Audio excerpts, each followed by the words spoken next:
আচ্ছা, আপনি প্রেম করেন তো নাকি? কি বলছেন? এখনো ঝুলছে? পটাতে পারেননি? তাহলে নিশ্চয়ই আপনার টেস্ট পরীক্ষা চলছে। হাল ছাড়বেন না, লেগে থাকুন। টেস্ট পরীক্ষা একবার পাস করতে পারলেই কেল্লা ফতে। হ্যাঁ, কি বলছি বুঝতে পারছেন না, তাই তো? এখন আর অত বোঝানোর সময় নেই। তার চেয়ে বরং চলুন আজকের গল্পটা শুনে নেওয়া যাক। শুনে দেখুন যদি কিছু বুঝতে পারেন। নমস্কার, আপনারা শুনছেন রাতের গল্প। আর রাতের গল্প মানেই মন ভালো করার গল্প। রাতের গল্পে আজ আপনারা শুনবেন লেখক সুকান্ত দাসের কলমে টেস্ট পরীক্ষা। আর হ্যাঁ, যারা এখনও আমাদের চ্যানেলটি সাবস্ক্রাইব করেননি, এরকম আরও নতুন নতুন গল্প শুনতে এক্ষুনি সাবস্ক্রাইব করে ফেলুন।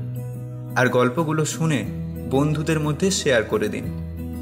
তাহলে আর দেরি না করে শুরু করছি আজকের গল্প, সুকান্ত দাসের কলমে টেস্ট পরীক্ষা।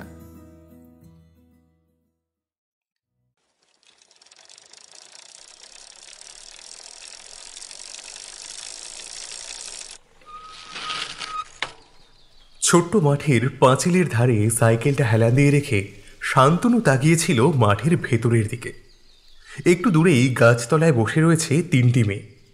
তারা নিজেদের মধ্যে কথাবার্তা বলতে এতটাই ব্যস্ত যে তাদের কেউই শান্তনুকে লক্ষ্য করেনি। শান্তনু কিন্তু পাঁচিলের এক পাশে দাঁড়িয়ে ছোট্ট পাঁচিলের ওপর দিকটায় মুখিয়ে রয়েছে। একভাবে দেখে চলেছিল রুমিকে। রুমির চুলের একগোছা কানের বাস থেকে বারবার সামনের দিকে এসে পড়ছিল। সে হাত দিয়ে তুলে নিচ্ছিল সেটাকে। রুমির গালের কাছটায় একটা ছোট্ট তেঁতুল পাতা এসে লেগে রয়েছে অনেকক্ষণ ধরে। এত দূর থেকেই শান্তনুর ইচ্ছে করছিল পাতাটা নিজের হাতে তুলে দিতে, কিন্তু নিজের মনের ইচ্ছেটাকে বারবার সে নিজেই শাসনের মধ্যে বেঁধে রাখছিল। এবার গালের পাশে হাত রেখে সে একভাবে তাকিয়ে রইল। কিন্তু একটু পরেই একটা ব্যাপার ঘটে গেল। ঠিক পেছনেই একটা কুকুরের ঘেউ ঘেউ শব্দ শুনে চমকে গিয়ে হুড়মুড় করে সাইকেলের ওপর গিয়ে পড়ল শান্তনু। ওখানে পাঁচিলের ওপাশে কি একটা দাঁড়িয়ে আছে বলে মনে হলো না? হ্যাঁ, একটা সাইকেল পড়ে যাওয়ার শব্দ মনে হলো। এই চল তো একবার কি দেখি, আমাদের সাইকেলও তো ওখানে রয়েছে। যেতে হবে না, ওখানে গোয়ার গোবিন্দটা পাঁচিলের ওপর উকি মেরে আমাদের দিকে দেখছিল। কুকুরের ডাকে চমকে উঠে সাইকেলের ওপর গিয়ে পড়েছে। সে কি, গোয়ার গোবিন্দ মানে মানে শান্তনুদা? কিন্তু ছেলেটা অনেকদিন ধরে আমার পেছনে ঘুরছে, ব্যাপারটা আমি খেয়াল করে দেখেছি। তবে সামনাসামনি কখনো আসেনি। তবে সামনাসামনি পড়লে ওর গালে আমার হাতের 5টা আঙ্গুলের দাগ বসে যাবে। এই তুই এমন কেন করিস বলতো? এত ভালো ছেলে, তাছাড়া ও নিশ্চয়ই তোকে পছন্দ করে। দেখ, আমার এসব ভালো লাগে না, বড্ড ন্যাকামি।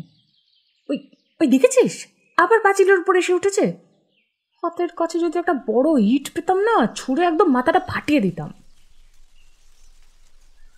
কথাটা বলে রুমি সত্যি এদিক ওদিক হাতড়াতে থাকে বড় ইট খোঁজার জন্য। শান্তনু এত দূর থেকে ব্যাপারটা বুঝতে পারে না। শান্তনুদা, তুমি ওখানে কি করছো? কিছু বলবে নাকি? এই কথায় শান্তনু কেমন যেন থতমত খেয়ে গেল। সে বুঝতে পারেনি যে ওকে ওরা দেখে ফেলেছে। কেমন যেন থতমত খেয়ে আমতা আমতা করেই বলল, না, মানে তেমন কিছু না। তোরা এখানে কি প্রতিদিন বিকেলে আসিস? শান্তনু কি বলবে বুঝতে না পেরে এমন একটা অগোছালোভাবে কথা বলছিল। তবে তার কথায় রুমি কিন্তু একটু কড়া গলায় গর্জে উঠে বলল, আসি, তাতে তোমার কি? আর তুমি আমার পিছনে কেন ঘোরো বলো তো? বলবো বলবো তোমার বাড়িতে? কথাটা শুনে শান্তনু যেটুকু সামনে রেখেছিল নিজেকে, সেইটুকু শক্তিও যেন কোথা থেকে উধাও হয়ে গেল। ঠিক ফোলা বেলুন থেকে যেভাবে হাওয়া বেরিয়ে যায় হুশ করে, শান্তনুর অবস্থাটাও ঠিক তেমনই হলো। সে আমতা আমতা করে কিছু বলতেই যাচ্ছিল, ঠিক তখনই পেছন থেকে একটা চেনা গলায় কেউ বলে উঠল, অতই সোজা বাড়িতে বলবে? যাও না, যাও, বাড়িতে গিয়ে কি বলবে? শান্তনু তোমার পিছনে। আচ্ছা, শান্তনু কি তোমায় আজ পর্যন্ত কিছু বলেছে? আর তুমি কিছু বলবে সে কথা ওর বাড়ির লোক বিশ্বাস করে নেবে? আমরা কি শান্তনুকে চিনি না? হ্যাঁ? কথাটা শুনেই তিনজন মেয়ে একসাথে তাকালো পাঁচিলের শান্তনুর পেছনের দিক থেকে এসে দাঁড়ানো ছেলেটার দিকে। শান্তনু অবাক হয়ে পেছনের দিকে তাকিয়ে দেখল দীঘল এসে দাঁড়িয়েছে। তার মাথার লম্বা চুল একপাশে আঁচড়ানো, মুখে একটা দুষ্টুমি মাখা হাসি। সাইকেল নিয়ে সে যে কখন শান্তনুর পেছনে এসে দাঁড়িয়েছে শান্তনু খেয়াল করে উঠতে পারেনি। পেছন থেকে দীঘলের এমন কথা শুনে রুমি আর চুপ করে দাঁড়িয়ে থাকতে পারল না, উঠে এগিয়ে গেল পাঁচিলের দিকে। তারপর বলল, তোকে কি আমি কোনো কথা বলতে বলেছি? তুই কথা বলছিস কেন? আমি তো কথা বলছি শান্তনুদার সাথে, তোর তো এর মাঝে আসার কোনো দরকার নেই। দীঘল সাইকেলটা রেখে পাঁচিলের কাছে এগিয়ে এসে বলল, আবার তুই তো গাড়ি করছিস? তুই আমার থেকে অনেক ছোট, আগে কথা বলা শেখ, তারপর না হয় শান্তনুর বাড়িতে গিয়ে ওর নামে বদনাম করবি, বুঝলি? এখন তুই চল তো এখান থেকে। পছন্দ করার জন্য আর মেয়ে খুঁজে পেলি না, এমন একটা মেয়েকে তোর পছন্দ হলো। হ্যাঁ, তুই চল এখান থেকে, তোর জন্য। এতক্ষণ ধরে চুপ করেছিল শান্তনু। এবার আগের মতোই মাথা নিচু করে শান্ত গলায় বলল, রুমি তো কিছু মিথ্যে কথা বলেনি। আমি তো সেই মাস দুয়েক ধরে ওর পিছনে আছি। ওর তো কোনো দোষ নেই। একটা মেয়ের পেছনে কেউ এভাবে পড়ে থাকলে সে তো বিরক্ত হবেই। আর রুমি, তুমি যদি আমার বাড়িতে কথা বলতে চাও তাহলে বলতেই পারো, তাতে আমার কোনো আপত্তি নেই। কথাটা বলে শান্তনু আর সেখানে দাঁড়ালো না। সাইকেলটা হাঁটিয়ে হাঁটিয়ে খুব দ্রুত সেখান থেকে বেরিয়ে গেল। পেছন থেকে দীঘল কয়েকবার তাকে ডাকলো, তারপর রুমির দিকে তাকিয়ে আবার আগের মতোই কড়া গলায় বলল, কাজটা কিন্তু ভালো করলি না। শান্তনুকে এভাবে শুধু শুধু। সেটা তোমার এই বন্ধুকে গিয়ে বলো আমার পেছনে না নিতে। আমি তো ওকে বলিনি আমার পেছন পেছন ঘুরতে। আগে তোমার বন্ধুকে সামলাও, হ্যাঁ, তারপরে আমায় বলতে আসবে। আয় চল, চল দীপা, আয় চল পায়েল। কথাটা বলেই রুমি, দীপা আর পায়েল সেখান থেকে উঠে চলে গেল। দীঘল সাইকেল চালিয়ে শান্তনুর বাড়ির দিকে এগিয়ে যেতে লাগলো। শান্তনুর একবার রাগ হলে সে আর কোনো কথা বলে না। চুপচাপ গিয়ে এবার আর শেষের দিকে যে ফুটবল খেলার মাঠ রয়েছে সেখানে বসে রইল। একটু পরে তাকে খুঁজতে খুঁজতে সেখানে গিয়ে পড়ল দীঘল। দূর থেকে শান্তনুকে দেখতে পেয়ে বলল, তুই এমনভাবে ওখান থেকে চলে এলি কেন? মেয়েটা বড্ড বড় বড় কথা বলে, দেখিস ওকে আমি ঠিক টের পাইয়ে দেব। কিচ্ছু দরকার নেই। আর তুই শুধু শুধু রুমিকে ওসব বলতে গেলি কেন? শান্তনুর কথায় দীঘল কেমন যেন অবাক হয়ে যায়। মাঠের সবুজ ঘাসের ওপর তারা দুজনেই বসে আছে। দীঘল বলল, অসভ্য মেয়েটা তোকে ওভাবে বলছিল, আর আমি তোর বন্ধু হয়ে চুপ করে দেখবো সব কিছু, ওকে কিছু বলবো না? কিন্তু দোষটা তো আমারই। আমি তো রুমির পেছনে আছি আজ মাস দুয়েক হয়ে গেল। ওর বিরক্ত হওয়ার যথেষ্ট কারণ রয়েছে, তাই ও ওসব বলতেই পারে। তোর ওভাবে ওকে বলা উচিত হয়নি। হ্যাঁ, সেই তো। এখন তো আমার ওকে ওভাবে বলা উচিত হয়নি। ঠিক আছে, যখন যখন ওই মেয়েটাকে দেখবি বড় কোনো সমস্যায় ফেলবে, তখন বুঝতে পারবি, তখন আমার কথা মনে পড়বে, দেখিস। সমস্যায় তো ফেলেছে, সারাটা দিন শুধু ওর কথাই মনে পড়ে। কোনো কিছুতেই ভালোভাবে মন বসে না। সামনে উচ্চ মাধ্যমিক, এখন যদি এমন হয় পড়ায় মন না বসে, তাহলে সামনের পরীক্ষার রেজাল্ট খুব একটা ভালো হবে না। আর তুই তো জানিস, উচ্চ মাধ্যমিকে ভালো রেজাল্ট না করতে পারলে বাবা। কি বলছিস? এই, তুই এসব একটা মেয়ের জন্য, মানে তুই পাগল হলি নাকি? তোর সামনে উচ্চ মাধ্যমিক পরীক্ষা, তোকে নিয়ে আমাদের স্কুলের আমাদের আমাদের কত আশা। তুই ওসব পাগলামি বাদ দে, মন দিয়ে পড় আগে, যা। শান্তনু সামান্য হাসে। বিকেলের পড়ন্ত রোদ যেন ওর কোকড়ানো চুলের এক পাশটা ছুঁয়ে যায়। দুটো চোখের কোণে কোথায় যেন সামান্য একটু জল চিকচিক করছে অনেকক্ষণ ধরে, তবে সেটুকু বাইরে বেরিয়ে আসার মতো সামর্থ্য বোধহয় নেই। শান্তনু তাকিয়ে থাকে সামনের দিকে মাঠের একদম শেষ প্রান্তে। কচিকাচার দল ফুটবল নিয়ে এলোমেলোভাবে খেলছে। সেদিকে তাকিয়ে থাকতে থাকতেই শান্তনু বলে ওঠে, জানিস দীঘল, রুমিকে যখন প্রথমবার দেখেছিলাম সেদিন খুব বৃষ্টি হচ্ছিল। পাড়ার বাস স্ট্যান্ডের কাছে দাঁড়িয়ে রয়েছি বাস ধরবো বলে। এমন সময় ভিজতে ভিজতে মেয়েটা এসে পড়ল। ওর মাথার চুলগুলো ভিজে গালের সাথে লেপ্টে ছিল। গোটা মুখে কেমন যেন মায়া লেগেছিল। ভয় পেলে আর কষ্ট পেলে আরও বেশি সুন্দরী মনে হয় ওকে। সবার কথা আমি জানি না, তবে রুমিকে কিন্তু সেদিন সুন্দরী মনে হচ্ছিল। আমি হাঁ করে ওর দিকে তাকিয়েছিলাম বেশ কিছুক্ষণ। যখন খেয়াল হলো তখন বুঝতে পারলাম রুমিও অস্বস্তি ভরে আমার দিকে তাকিয়ে দেখছে। সেখানে আর দাঁড়িয়ে থাকতে পারিনি, তাড়াতাড়ি সেখান থেকে বেরিয়ে এসেছিলাম। জানিস, সেদিন বাস ধরাটা আর হয়নি, হেঁটে হেঁটেই এতটা পথ ফিরতে হয়েছিল। দীঘল চুপ করে বেশ কিছুক্ষণ শোনে, তারপর বলে, দেখ ভাই, যদি তোদের মধ্যে কোনো ব্যাপার থেকে থাকে তাহলে সেটা তুই গিয়ে সরাসরি রুমিকে খুলে বল। এভাবে ওর পিছু নেওয়া, আড়াল থেকে ওকে দেখা, ব্যাপারটা তো সত্যি খুব একটা সঠিক নয়।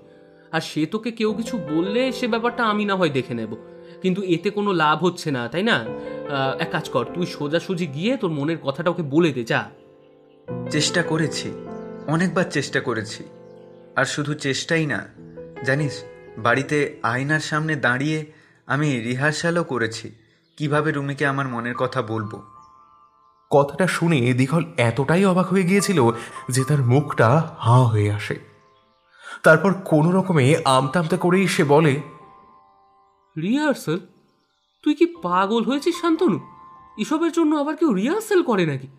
একটু ভালো জামা কাপড় পরে সুন্দর করে সেজে গুজে একদম হিরো টাইপ হয়ে যাবি, মেয়েটার সামনে গিয়ে দাঁড়াবি, মেয়েটার চোখের দিকে চোখ রাখবি, তারপর ব্যাস মনের কথা বলে দিবি। যদি হয়তো ভালো, না হলে পরেরটাই মনোনিবেশ করবি, কি আছে। শান্তনু দীঘলের দিকে তাকায় না। তবুও দীঘলের মনে হয় শান্তনুর মুখের হাসিটা যেন ওকেই তাচ্ছিল্য করে চলেছে। শান্তনু বলে, দীঘল, তুই কখনো কাউকে ভালোবেসেছিস? হ্যাঁ, বেসেছি তো। তুই তো জানিস আমার গার্লফ্রেন্ড আছে, তাকেই আমি ভালোবাসি। কিন্তু মাস দুয়েক আগে তোর গার্লফ্রেন্ড ছিল অন্য আরেকজন, তার আগে ছিল অন্য আরেকজন। তবে আমি জীবনে এই প্রথমবার কাউকে ভালোবেসেছি দীঘল। দেখ শান্তনু, ওই রকমই হয়, বুঝলি? প্রথমবারটা ওই খুব ভালো লাগে, তারপরেই বোঝা যায় ও সব সমান। ওসব তোর বোঝার মতো এখনো বয়স হয়নি, সময়ও হয়নি। বুঝবি, তুইও বুঝবি বাবা। তখন বুঝতে পারবি এই প্রেমেরও একটা এক্সপায়ারি ডেট থাকে। ঠিক সময় মতো এক্সপায়ার না করলে তখনই সমস্যা। হ্যাঁ। শান্তনু আর কোনো কথা বলে না। দীঘল শান্তনু দুজনেই মাঠের ঘাসের ওপর বসে থাকে, দুটো হাত পেছনের দিকে রেখে শরীরের সমস্ত ভার ছেড়ে আকাশের দিকে তাকিয়ে থাকে। কোনো কথা নেই। শান্তনু মনে মনে ভেবে চলেছে রুমির কথা, আর দীঘল ভেবে চলেছে যদি রুমি কোনোভাবে শান্তনুর কিংবা দীঘলের বাড়িতে কথাগুলো বলে দেয় তাহলে বড্ড বিপদ হবে। সে এভাবে কথাগুলো বলে তো ফেলেছে, এখন সেগুলো নিয়ে বড্ড চিন্তা হচ্ছে। তখনই পেছন থেকে একটা মেয়েলি গলায় কথা শুনতে পায় ওরা। শান্তনুদা। ওরা পেছনের দিকে তাকিয়ে দেখে একটা সাইকেল নিয়ে দীপা খানিকটা দূরে এসে দাঁড়িয়েছে। একটু ইতস্ততই করছে বোধহয়। ওকে দেখতে পেয়ে ওরা দুজনে উঠে যায় দীপার কাছে। দীপা বলে, শান্তনুদা, রুমি বলেছে তোমায় যেন ওর পেছনে ও আর না দেখে। এবারের মতো কিন্তু বাড়িতে কিছু বলছে না, কিন্তু এর পরে এমন হলে ও কিন্তু বাড়িতে বলবে। আর তুমি তো জানোই শান্তনুদা, রুমির বাবা কত রাগী। একটা বড় ঝামেলা নিশ্চয়ই হবে। শান্তনু একটুও অবাক হয় না। ওর মুখে আগের মতোই একটা ম্লান সামান্য হাসি লেগে আছে। দীঘল কিছু একটা বলতেই যাচ্ছিল, তার আগেই শান্তনু বলে, বেশ, রুমি যখন চায় না তখন ও আমায় ওর সামনে কখনোই দেখতে পাবে না। ওকে চিন্তা করতে বারণ করিস, আমি আর ওর পিছু নেব না। শান্তনুর কথায় দীপা আর দীঘল দুজনেই কেমন অবাক হয়ে শান্তনুর দিকে তাকায়। দীঘল বলে, আরে ভাই, মেয়েটা ওরকমই, মুখে কিছু বলবে না, সবকিছু মনে মনে থাকবে। তুই শুধু আমার মনে মনে দেখার দরকার নেই, আমি মুখে মুখে এটাই বিশ্বাস করি। শুধু ওকে বিরক্ত করার কোনো ইচ্ছে আর আমার নেই। আজ থেকে আমি আর কোনোদিন ওর সামনে যাব না। শান্তনুদা, তুমি খারাপ ভেবো না। আসলে আমরা রুমিকে অনেক... না রে বাবা, ওসব দরকার নেই। শুধু শুধু তোরা কেন আমার জন্য, থাক, গোটা ব্যাপারটাই বাদ দে। আমি আর কখনো ওর সামনে যাব না, বললাম তো। শান্তনু দিঘলের দিকে একবার ইশারা করে সাইকেল নিয়ে বাড়ি যাওয়ার জন্য সামনের দিকে এগোতে থাকে।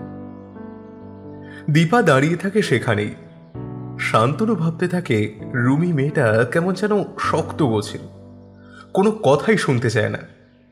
সে তাকে কোনোদিনই হয়তো কিছু বলে বা বুঝিয়ে উঠতে পারবে না। শান্তনু খুব একটা খারাপ ছেলেও নয়, স্কুলের মধ্যে পড়াশোনায় বেশ ভালো, এমনকি উচ্চ মাধ্যমিকে সবাই তার কাছ থেকে বেশ ভালো রেজাল্ট আশা করেই বসে আছে।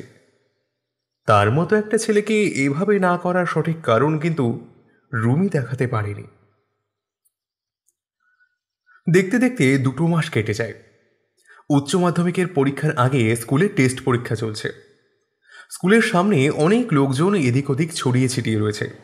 স্কুলের গেট দিয়ে শান্তনু হাঁটতে হাঁটতে বাইরে বেরিয়ে আসে। দিঘল বলল, হ্যাঁ রে শান্তনু, তুই ওই ডুয়েটটা পেরেছিলি? ওটা ঠিক কি হবে বলতো? আরে ওটা তো খুব সোজা। আমি তো তোকে। ঠিক তখনই ওদের দুজনের সামনে এসে দাঁড়ায় একটা মেয়ে। ওরা দুজন সামনের দিকে তাকিয়ে দেখে পায়েল এসে দাঁড়িয়ে। দিঘল বলে, কি ব্যাপার পায়েল, কিছু বলবি?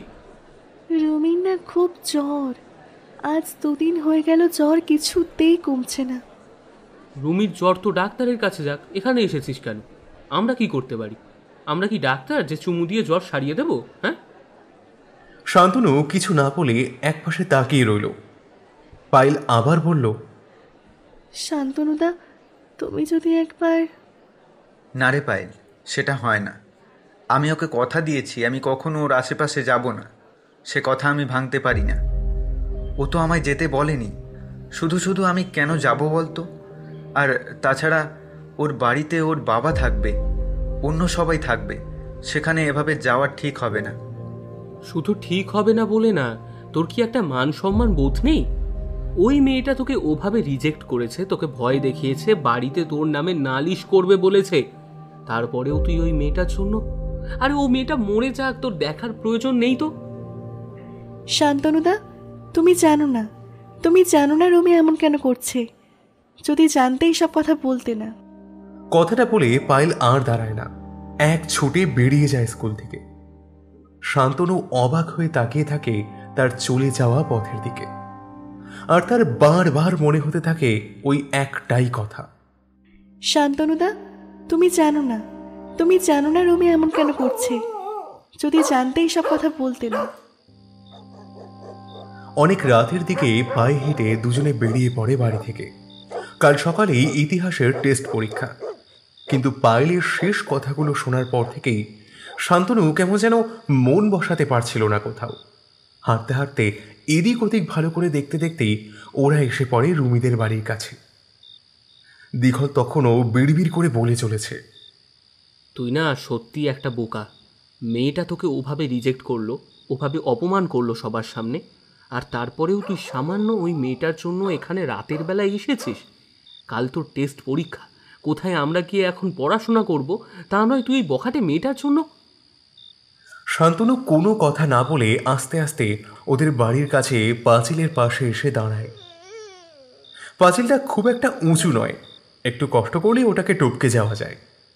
রুমিদের বাড়িতে তার বাবা এবং একজন কাজের লোক আছে যে রান্নাবান্না সমস্তটাই করে। সে ছাড়া আর কেউই থাকে না। রুমি থাকে 2 তলায়, তার বাবা আর কাজের লোকটা থাকে 1 তলায়। কোনোভাবে 2 তলার ঘরে পৌঁছতে পারলে। দিঘল, বাইরে থেকে একবার ভালো করে দেখ তো, 2 তলার ঘরে কিংবা জানালায় পৌঁছানোর জন্য রাস্তা কোথাও আছে? আর ওই ব্যালকনিটা রয়েছে না, ব্যালকনিতে পৌঁছতে পারলেই তো হলো। দিঘল সেই আধো অন্ধকারে ভালো করে চারপাশটা লক্ষ্য করে। তারপর বুঝতে পারে পাঁচিল দিয়ে বাড়ির পেছনের দিকে যেতে পারলে সেখানে একটা বেল গাছ রয়েছে। সেই বেল গাছ বেয়ে যদি কোনোভাবে উঠে যাওয়া যায়, সেখান থেকে সামনের ব্যালকনি পর্যন্ত পৌঁছানো যেতে পারে। একবার ব্যালকনিতে কোনোভাবে পৌঁছতে পারলে তারপর দরজা পর্যন্ত যাওয়া যাবে। কিন্তু আসল কথাটা যে বারবার দিঘলের মাথায় আসতে থাকে সেটা হলো এই রাতের বেলা শান্তনুকে ওখানে দেখে যদি রুমি চিৎকার করে, তাহলে ব্যাপারটা কেমন দেখাবে। শান্তনু কিন্তু পাঁচিল দিয়ে আস্তে আস্তে উপরের দিকে উঠল। দীঘল আস্তে আস্তে বলল, সাবধানে শান্তনু, পিছনের দিকে কিন্তু অন্ধকার আছে, যতটা সম্ভব ওই এপাশ ঘেঁষে যাওয়ার চেষ্টা কর। চারপাশটা আধো অন্ধকারের মধ্যেই লাইট পোস্টের সাদা আলোটা ঝকঝক হয়ে জ্বলছে। এর মধ্যেই একটা রাস্তার কুকুর বারবার ডেকে উঠতে শুরু করেছিল। দীঘল চাপার স্বরে বলল, লালু লালু চুপ, লালু চুপ কর, চুপ কর, কাল সকালে তোকে তোকে বিস্কুট দেবো আমি, এখন চুপ কর, কাজ আছে, চুপ কর বাবা, চুপ কর। শান্তনু পাঁচিলে উঠে পড়েছিল, কিন্তু পাঁচিলে ওঠার অভ্যাস তার নেই, তাই উঠতে গিয়ে হাতের কাজটা খানিকটা ছড়েও গিয়েছিল। সামনের দিকে যাওয়া যে কতটা দুঃসাধ্য সেটা বেশ ভালোভাবেই বুঝতে পেরেছিল শান্তনু। সেদিন কিন্তু মনের মধ্যে একটা অদ্ভুত ভাব যেন খেলা করছিল অনেকক্ষণ ধরে, আর তার জন্যই সে পাঁচিলটা ধরে হাঁটতে হাঁটতে কখন যে অন্য পাশে চলে গিয়েছে তা সে নিজেও জানে না। শেষবার দীঘলের কাছ থেকে চাপা স্বরে শুনতে পেয়েছিল, শোন, এখানটা দাঁড়ালে কেউ দেখলে হয়তো সন্দেহ করতে পারে, আমি বরং রাস্তার সামনের দিকটা গিয়ে দাঁড়াচ্ছি। তারপর শান্তনু একা। চারপাশ থেকে একটা ঠান্ডা রাতের হাওয়া যেন বারবার নাকে এসে ঝাপটা দিচ্ছে। মাথার মধ্যে কেউ যেন বারবার এসে সাবধান করে দিচ্ছে, যাস না ওদিকে, ওখানে গেলেই কিন্তু আবার তুই। মনের মধ্যে চলতে থাকা সমস্ত কথাটা শান্তনু নিজেও শুনতে পায় না, তাই মাথাটা একবার ঝাঁকিয়ে নেয়। তারপর আস্তে আস্তে সেই বেল গাছটার কাছে গিয়ে পৌঁছয়। বেল গাছের গায়ে যে কাঁটা রয়েছে, সেই বেল গাছ বেয়ে ও ওপরে উঠবে কিভাবে? ওদিকে বারবার মনে পড়তে থাকে দীপার বলা শেষের কথাগুলো। এমন কি আছে সেটা শান্তনু জানে না, যার জন্য রুমি অমন ব্যবহার করে তার সাথে। কথাটা ভাবতে ভাবতেই বেল গাছে উঠে পড়ে শান্তনু। একটা কাঁটা তার পায়ের কাছেই বিঁধে যায়। মুখ থেকে একটা শব্দ বেরিয়ে এলেও কোনো রকমে সেটা সামলে নেয়, কারণ ততক্ষণে একতলার একটা ঘরে আলো জ্বলে উঠেছে। শান্তনু ভয়ে পাথরের মতো হয়ে গাছের গায়ে নিজের শরীরটাকে লেপ্টে রাখে। যদি একবার তাকে কেউ এখানে দেখতে পায় তাহলে তো সর্বনাশ হবে। সে তো আর বলতে পারবে না যে এত রাতে এসে রুমির সাথে দেখা করতে এসেছে। তাছাড়া এই পাড়ায় সবাই শান্তনুকে ভালো ছেলে বলেই জানে। এমনভাবে রাতের অন্ধকারে কারো বাড়ির গাছে উঠেছিল, এ কথা শুনলে যে কি হবে। অনেকক্ষণ ধরে একতলার লাইটটা জ্বলছিল। কেউ একজন একতলাতেই বাইরে বেরিয়ে এলো কি একটা করতে। যে বেরিয়ে এসেছে সে হয়তো কুকুরের চিৎকার শুনেই বাইরে বেরিয়ে এসেছে। সে চিৎকার করে বলল, সারা রাত ধরে এরকম করে চেঁচালে ঘুমানো যায় নাকি? এই হুস হুস হুস। কুকুর গেল কিনা বোঝা গেল না, কিন্তু তার চিৎকার বন্ধ হয়ে গেল। লোকটা আস্তে আস্তে ঘরের ভেতরে ঢুকে গেল। শান্তনু অপেক্ষা করতে লাগলো ঘরের আলো নেভার জন্য। আরও কিছুক্ষণ এভাবেই কেটে গেল। দেখতে দেখতে কুকুরের চিৎকার, নিচের ঘরের আলো সবকিছুই কখন যেন ম্লান হয়ে এলো শান্তনুর কাছে। কারণ শান্তনু ততক্ষণে দেখতে পেয়েছে ব্যালকনির কাছে এসে দাঁড়িয়েছে অন্ধকারে একটা ছায়া মূর্তি। কিন্তু অন্ধকার হলেও সেটা যে রুমি সেটা বুঝতে তার একটু অসুবিধা হয়নি। ততক্ষণে বেল গাছ বেয়ে বেশ খানিকটা ওপরে উঠে এসেছে শান্তনু। এবার সে একটা দুঃসাহসের কাজ করল। বেল গাছের একটা ডাল বেয়ে ব্যালকনির এক পাশে পা রাখতেই রুমি চমকে উঠে চিৎকার করতে যাবে, তার আগেই শান্তনু বলল, চিৎকার করো না তুমি, আমি শান্তনু, প্লিজ চিৎকার করো না। ব্যালকনিতে একটাও আলো নেই। অন্ধকারের মধ্যে দুটো ছায়ামূর্তি তখন পাশাপাশি দাঁড়িয়ে। দুজনের কারোর মুখেই কোনো কথা নেই। রুমিও হয়তো শান্তনুকে দেখে অনেকটাই অবাক হয়ে গেছে। অন্য সময় হলে এতক্ষণে চিৎকার করে সে হয়তো এখান থেকে চলে যেত, না হলে শান্তনুকে সেখান থেকে তাড়িয়ে দিত। রুমিও আর আগের মতো গলা তুলে চিৎকার করে শান্তনুকে তাড়িয়ে দিতে পারছে না। এই প্রথম রুমি শান্তনুকে বলল, তুমি তুমি শান্তনুদা এত রাতে এখানে? আমি জানি, আমি তোকে কথা দিয়েছিলাম আমি কখনো তোর সামনে আসবো না, তোর আশেপাশেও আসবো না, কিন্তু দীপা যখন বলল তোর কিছু একটা হয়েছে, তখন আর কেমন যেন নিজের কথা রাখতে পারলাম না। আর তোর সমস্যাটা কি বলতো? রুমি এর আগে শান্তনুর মুখে একসাথে এতগুলো কথা কখনো শোনেনি। এখন তার কথাগুলোর মধ্যে কেমন একটা জোর ছিল। রুমি সরাসরি কিছু বলতে পারল না, একটু মাথাটা নিচু করে নুয়ে এলো। তাই শান্তনু বলল, আর দেখ, তুই ভালোভাবে জানিস তোকে আমি খুব পছন্দ করি।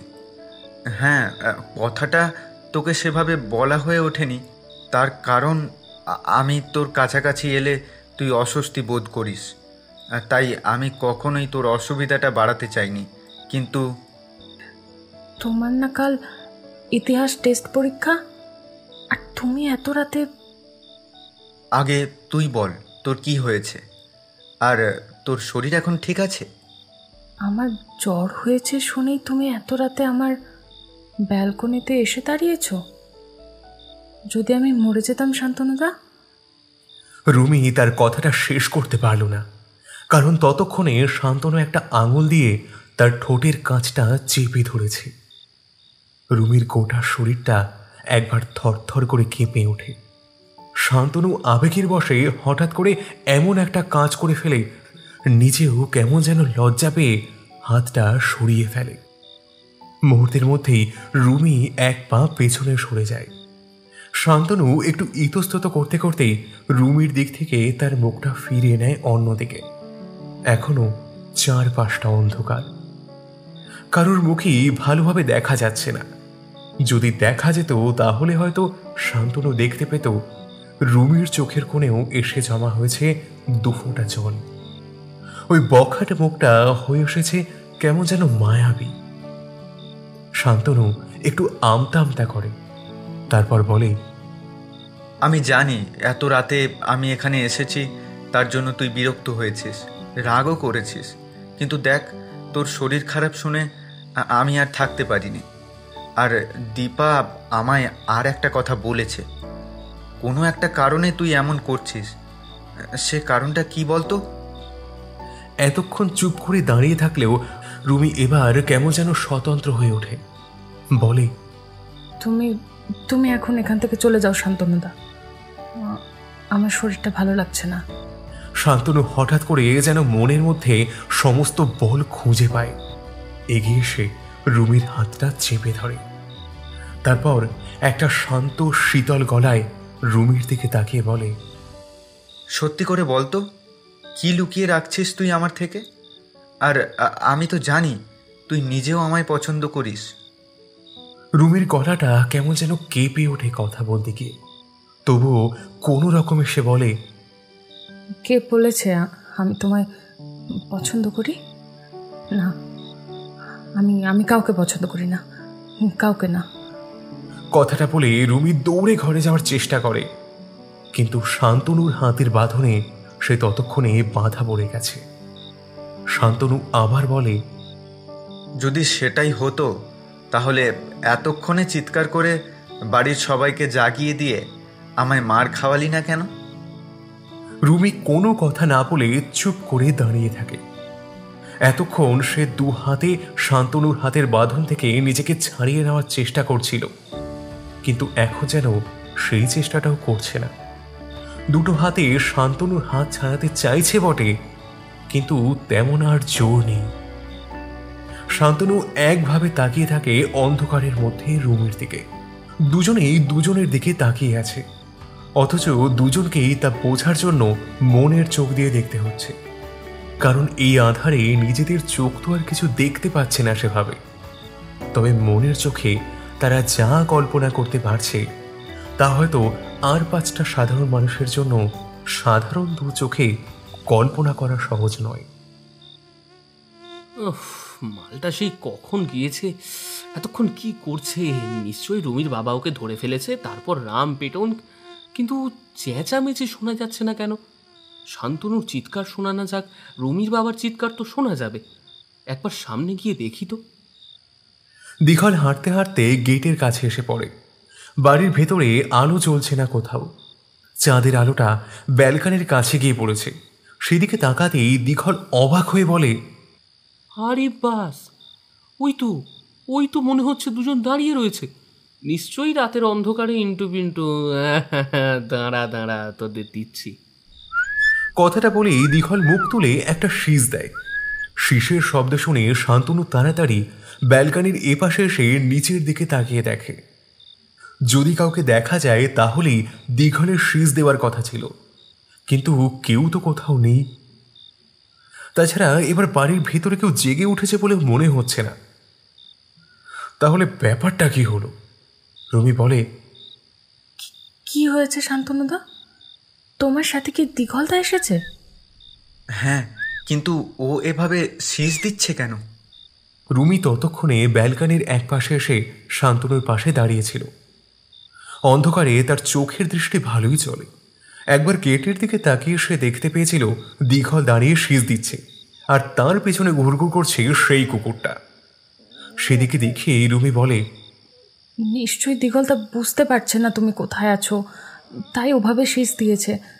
কিন্তু তোমার এখানে বেশিক্ষণ থাকাটা ঠিক নয় শান্তনুদা। তুমি ফিরে যাও। কাল না তোমার টেস্ট পরীক্ষা? আমি চলে যাব রুমি। তবে তার আগে তুই বল, তুই সত্যি করেই আমায় ভালোবাসিস না? বিশ্বাস করো শান্তনুদা, আমি তোমায় ভালোবাসতে পারবো না।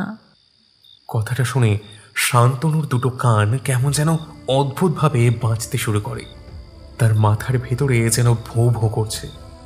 কোনো রকমে একটা হাত দিয়ে ব্যালকনির কাজটা ধরে নিয়ে শান্তনু বলে, তাহলে কি অন্য কেউ রুমি? রুমি কিছু বলে না। মাথা নিচু করে বেশ কিছুক্ষণ দাঁড়িয়ে থাকে। তারপর অন্যদিকে তাকিয়ে থাকতে থাকতে বলে, তুমি চলে যাও শান্তনুদা, আমি তোমায় কাল সব বলবো। তুমি চলে যাও। কথাটা বলে রুমি আর দাঁড়ায় না, তাড়াতাড়ি এগিয়ে যায় নিজের রুমের দিকে। তারপর দরজাটা বন্ধ করে দেয়। শান্তনু অবাক হয়ে দাঁড়িয়ে থাকে অন্ধকারের মধ্যে। তার মনে হয় ওই কালো রাতের অন্ধকারের চেয়ে আরো বেশি অন্ধকার তার চারপাশে এসে জড়ো হচ্ছে। আর সেই জড়ো অন্ধকারের মধ্যে একটাই মুখ মাঝে মাঝে অস্পষ্টভাবে ভেসে উঠেছে। রুমির মুখ। তার মাথার সেই লম্বাটে চুল যেন এসে পড়ছে মুখের সামনে।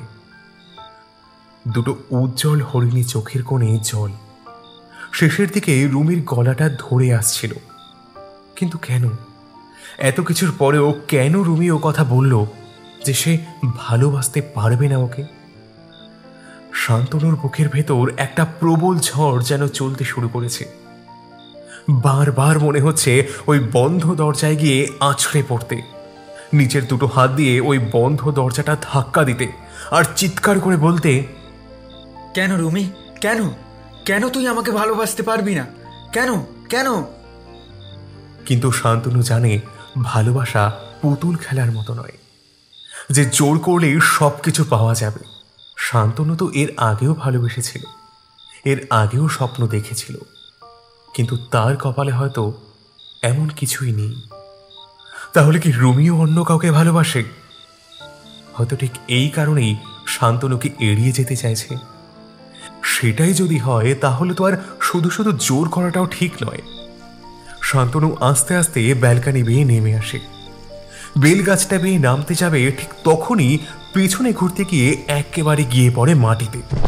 কোনো রকমে উঠে দাঁড়াতে যেতেই বুঝতে পারে পায়ে বেশ চোট লেগেছে, তবে কোনো রকমে হাঁটতে পারছে। ওভাবেই হাঁটতে হাঁটতে প্রবল ব্যথা নিয়ে পাঁচিলটা টপকে যখন ওপাশে নামতে যাবে তখন দোতলার দিকে তাকিয়ে দেখতে পায় ব্যালকনির কাছে এসে দাঁড়িয়েছে রুমি। পরদিন সকালেই প্রথমে ডাক্তারখানায় যেতে হয় শান্তনুকে। সেখান থেকে পায়ে প্লাস্টার করে নিয়ে সেভাবেই তাকে একদম স্কুলের ক্লাসরুম পর্যন্ত দিয়ে আসা হয় পরীক্ষার জন্য। আসলে শান্তনু বরাবরই ভালো ছাত্র, আর সবাইকে বলে রাতের বেলা বাথরুমে যেতে গিয়ে বাথরুমে স্লিপ করে পড়ে পা ভেঙেছে। তাই এমন অবস্থায় স্কুল থেকে যে একটু সাহায্য তাকে করবে সেটাই স্বাভাবিক। তবে ডাক্তার বলেছে খুব একটা চিন্তার কিছু নেই, আর দিন 15 পায়ে প্লাস্টার থাকলেই হবে, তারপর সমস্তটা ঠিক হয়ে যাবে। পরীক্ষা খুব একটা খারাপ হয় না শান্তনুর, কিন্তু বারবার মাথার মধ্যে ঘুরতে থাকে ওই একটাই কথা, কেন রুমি তাকে ভালোবাসতে পারবে না। পরীক্ষা শেষ হতে দীঘলের সাহায্যে কোনো রকমে লাঠিতে ভর দিয়ে বাইরে বেরিয়ে আসে শান্তনু। ঠিক তখনই দেখতে পায় বাইরে স্কুলের শেষের দিকে কৃষ্ণচূড়া গাছের তলায় দাঁড়িয়ে রুমি, দীপা আর পায়েল। এখন ওরা সবাই মাধ্যমিকের ছাত্রী। শান্তনু কিন্তু ওদের দিকে তাকায় না, একটা চাপা অভিমান নিয়ে মুখ ঘুরিয়ে দীঘলকে বলে, চল চল দীঘল, আমরা বাড়ি যাই। শান্তনুর অভিমানটা দীঘল বুঝতে পারে না, তাই সেও বলে, হ্যাঁ হ্যাঁ চল, এই যাত্রার সাথে আমরা কথা বলি না, চল তো চল। ততক্ষণে রুমি হাঁটতে হাঁটতে এগিয়ে আসতে শুরু করেছে ওদের দিকে। রুমির সাথে দীপা, পায়েল দুজনেই এগিয়ে আসছে। পায়েল ছুটতে ছুটতে এগিয়ে আসে ওদের দিকে, তারপর একটা চিঠি শান্তনুর হাতে গুঁজে দিয়েই আবার চলে যায়। দূর থেকে রুমির দিকে তাকিয়ে আজ শান্তনু যেন একটা অন্য রুমিকে দেখতে পায়।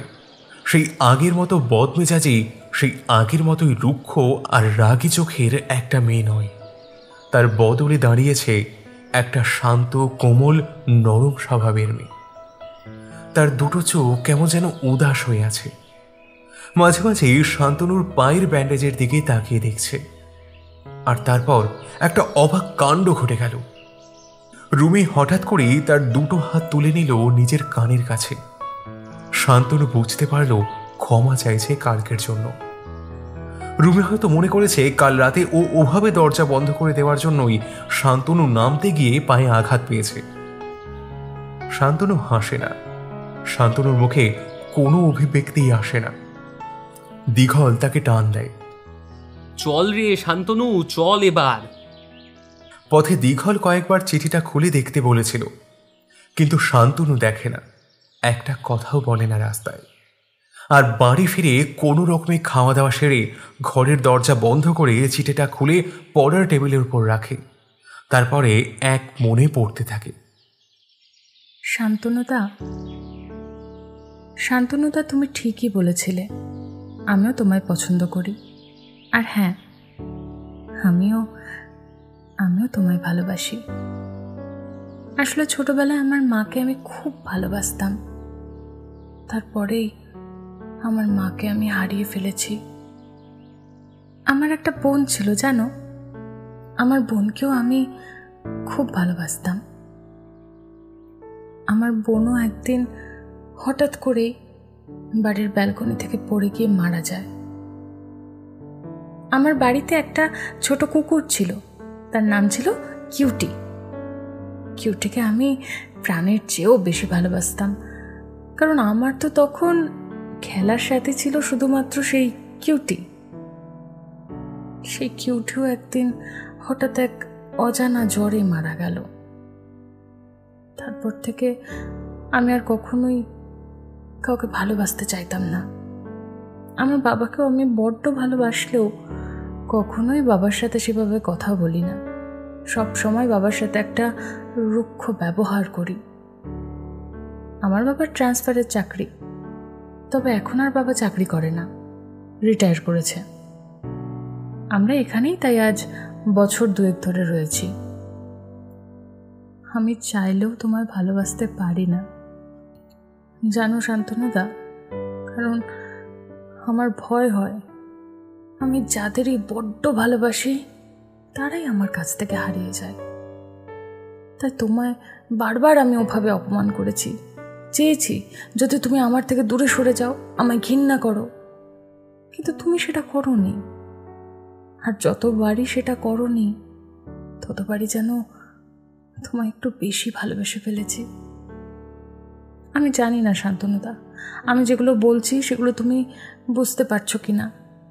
আর আমার মতো একটা মেয়েকে তোমার মতো একটা ভালো ছেলেই বা কেন ভালোবাসে সেটাও আমি জানি না। কিন্তু বিশ্বাস করো শান্তনুদা, আমি তোমার ভালো চাই। আমি চাই তুমি ভালো থাকো, অনেক বড় হও। আমি যাদের ভালোবাসি তারা আমায় ছেড়ে অনেক দূরে চলে যায়। আমি চাই না তুমি আমার থেকে অনেক দূরে চলে যাও শান্তনুদা। তোমার উচ্চ মাধ্যমিক পরীক্ষা ভালো হোক, তুমি অনেক ভালো রেজাল্ট করো শান্তনুদা, আমি সেটাই চাই। সরি, আর যা করেছি আজ পর্যন্ত তার সব কিছুর জন্য সরি। শান্তনুদা, পারলে আমায় ক্ষমা করে দিও। চিঠিটা পড়া শেষ করে শান্তনু চেয়ারে হেলান দেয়। বুঝতে পারে তার চোখের কোণটা কেমন যেন জ্বালা জ্বালা করছে। ডান চোখের কোণ বেয়ে এক ফোঁটা জল নেমে এসেছে নিচের দিকে। শান্তনুর মুখে ফুটে ওঠে একটা হাসি, একটা অদ্ভুত হাসি, যেন অনেক দিন পরে এক যুদ্ধ জয়ের শেষে রাজা ঘরে ফিরছে। শান্তনু চিঠিটা বন্ধ করে টেবিলের ড্রয়ারে ঢুকিয়ে রাখে। তারপর একটা দীর্ঘশ্বাস ফেলে হঠাৎ করেই উঠে দাঁড়াতে যেতেই পায়ের ওপর চাপ পড়াতেই পায়ের প্লাস্টারটায় সামান্য ব্যথা পায়। শান্তনুর মুখ থেকে একটা শব্দ বেরিয়ে আসার সাথে সাথেই সে হুমড়ি খেয়ে পড়ে মাটিতে। মাটিতে পড়েই শুয়ে থাকে শান্তনু। অদ্ভুতভাবে মাটির ওপর শুয়ে রয়েছে সে, যেন মনে হচ্ছে সে ইচ্ছে করেই মাটির ওপরে ওভাবে শুয়ে আছে, যেন আজ সমস্ত কিছুই হয়ে গেছে যা শান্তনু চেয়েছিল। যেন মনে হচ্ছে ঠিক ওভাবেই খোলা জানালা দিয়ে আকাশের দিকে কিছু একটা আঁকার চেষ্টা করছে শান্তনু। যেন এই আজকের ইতিহাস টেস্ট পরীক্ষার মতোই তার জীবনে ভালোবাসার টেস্ট পরীক্ষাটাও সে উত্তীর্ণ হতে পেরেছে। ঠিক তখনই আকাশের কোলে জমা হওয়া মেঘেদের দল যেন শান্ত নদীর ইচ্ছে পূরণ করার জন্য আঁকতে শুরু করলো একটা ছবি। দুটো শান্ত মায়াময় চোখ, মাথায় লম্বা চুল।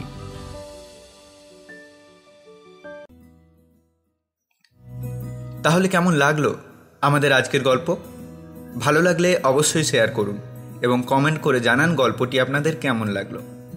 আজকের গল্পের সূত্রধার আমি সূর্য। আজকের গল্প পাঠে ছিল নিগম। বিভিন্ন চরিত্রে তৃষা, সূর্য, সৃজিতা, সহেলি ও শুভম। শব্দগ্রহণে সূর্য, আবহে দীপ, পরিচালনায় টিম রাতের গল্প। তাহলে দেখা হচ্ছে আবার অন্য কোনো গল্পে। ততক্ষণ সবাই ভালো থাকবেন, সুস্থ থাকবেন। শুভরাত্রি।